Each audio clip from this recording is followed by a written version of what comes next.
ഇന്ന് ഞാൻ സംസാരിക്കാൻ പോകുന്ന വിഷയം LCHF, അതായത് ഇന്ന് നമ്മുടെ നാട്ടിൽ ഏറ്റവും പ്രചാരത്തിലായിരിക്കുന്ന ഒരു ഭക്ഷണ രീതിയാണ്. LCHF എന്ന് പറയുമ്പോൾ ലോ കാർബോഹൈഡ്രേറ്റ് ഹൈ ഫാറ്റ് ഡയറ്റാണ്. കൺവെൻഷനലായിട്ട് നമ്മൾ കഴിച്ചുകൊണ്ടിരുന്നത് നമ്മുടെ ചോറും കപ്പയും ഒക്കെയുള്ള ഹൈ കാർബോഹൈഡ്രേറ്റ് ഡയറ്റാണ് നമ്മുടെ കേരളത്തിലുള്ള നമ്മളെല്ലാവരും ഫോളോ ചെയ്തിരുന്നത്. കാലങ്ങളായിട്ടുള്ള നമ്മുടെ പല സ്റ്റഡികളും വെച്ചിട്ട് ലോ ഫാറ്റ് ഡയറ്റ് കഴിക്കുന്നതാണ് ശരീരത്തിന് വളരെ നല്ലത് എന്നുള്ള ഒരു കൺക്ലൂഷനിലാണ് നമ്മൾ എത്തിയിരുന്നത്.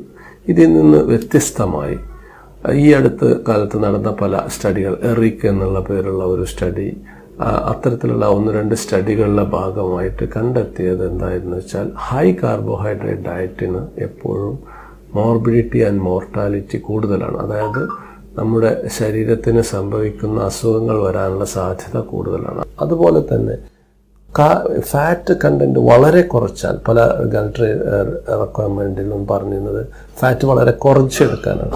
അത്തരത്തിൽ ഫാറ്റ് കുറക്കുമ്പോൾ അവരിൽ CVA, അതായത് സ്ട്രോക്കുകളും മറ്റ് അസുഖങ്ങളും ക്യാൻസറുകളുടെയും സാധ്യത വർദ്ധിക്കുന്നതായിട്ടും കണ്ടെത്തിയിട്ടുണ്ട്.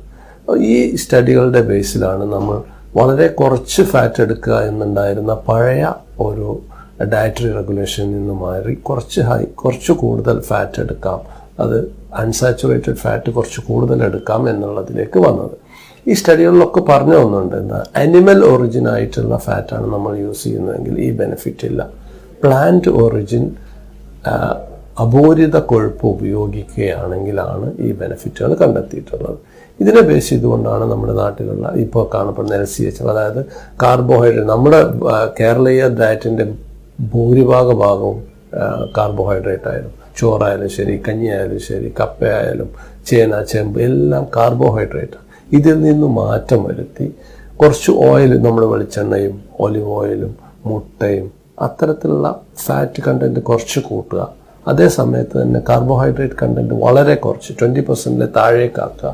പ്രോട്ടീൻ കണ്ടന്റ് ഇറച്ചിയായാലും കുറച്ച് ഇൻക്രീസ് ചെയ്യുക. പക്ഷേ സ്റ്റഡികൾ പ്രകാരം അനിമൽ ഒറിജിൻ ഫാറ്റാണ് ഉപയോഗിക്കുന്നതെങ്കിൽ ബെനിഫിറ്റ് കുറവാണ്. പ്ലാന്റ് ഒറിജിൻ ഫാറ്റ്സ്, അത് സോയാബീൻ പോലുള്ള മുളപ്പയറുകൾ, പരിപ്പുകൾ മാതിരിയുള്ള നട്ട്സ്, ഇതിനാണ് കൂടുതൽ സർവൈവൽ ബെനിഫിറ്റ് കണ്ടിട്ടുള്ളത്.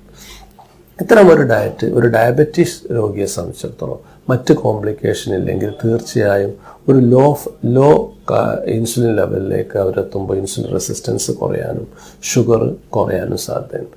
അതുപോലെ തന്നെ നമ്മുടെ കാര്യമായിട്ട് നമ്മൾ എനർജിയായിട്ട് കാർബോഹൈഡ്രേറ്റ് കൊടുക്കാതിരിക്കുമ്പോൾ നമ്മുടെ ശരീരത്തിലുള്ള മെയിൻ എനർജി സോഴ്സ് ഗ്ലൂക്കോസിന് പകരം അസറ്റോണായി മാറുകയും അത് നമ്മുടെ ശരീരത്തിനും മനസ്സിൻ്റെയും ബ്രെയിനിൻ്റെയും ഹാർട്ടിൻ്റെയും പ്രവർത്തനത്തെ വളരെയധികം പോസിറ്റീവായി ഇൻഫ്ലുവൻസ് ചെയ്യുകയും ചെയ്യും.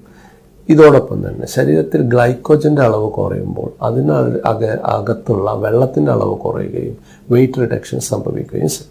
അതുകൊണ്ട് തന്നെ ഓവറോൾ പറയുകയാണെങ്കിൽ സയൻറ്റിഫിക്കലി പ്രൂവൺ ആയിട്ട് തന്നെ low carbohydrate, moderate fat, moderate protein diet എന്തുകൊണ്ടും നല്ലതാണ്.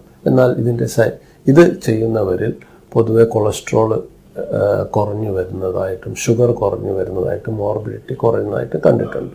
എന്നാൽ നമ്മൾ മറ്റ് കോംപ്ലിക്കേഷനുള്ള രോഗികൾ, ഇവരിൽ നമ്മൾ ഹൈ ഫാറ്റും ഹൈ പ്രോട്ടീനും എടുക്കുമ്പോൾ യൂറിക് ആസിഡ് കൂടാൻ സാധ്യതയുണ്ട്. അതുപോലെ തന്നെ നമ്മൾ അതിൻ്റെ കൂടെ അറിയാതെ കാർബോഹൈഡ്രേറ്റ് എടുത്താൽ കൊളസ്ട്രോൾ ഇൻക്രീസ് ചെയ്യും.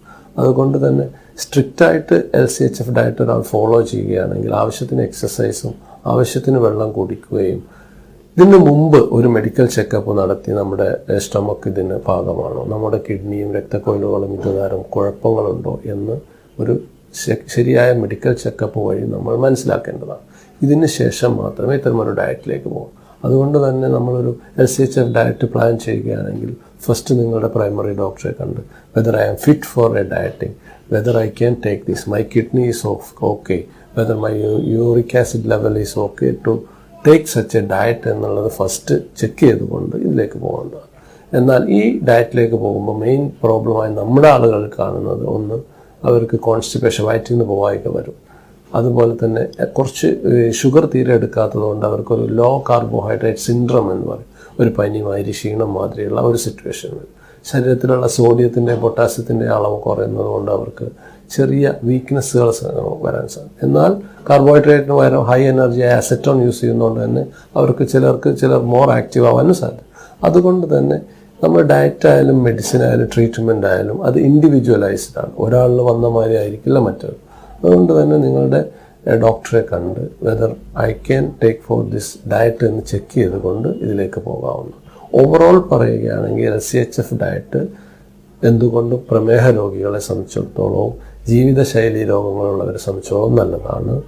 വെയിറ്റ് റിഡക്ഷൻ തീർച്ചയായും സംഭവിക്കുന്നതാണ് ശരിയായ രീതിയിൽ ഡയറ്റ് ചെയ്യുകയാണെങ്കിൽ.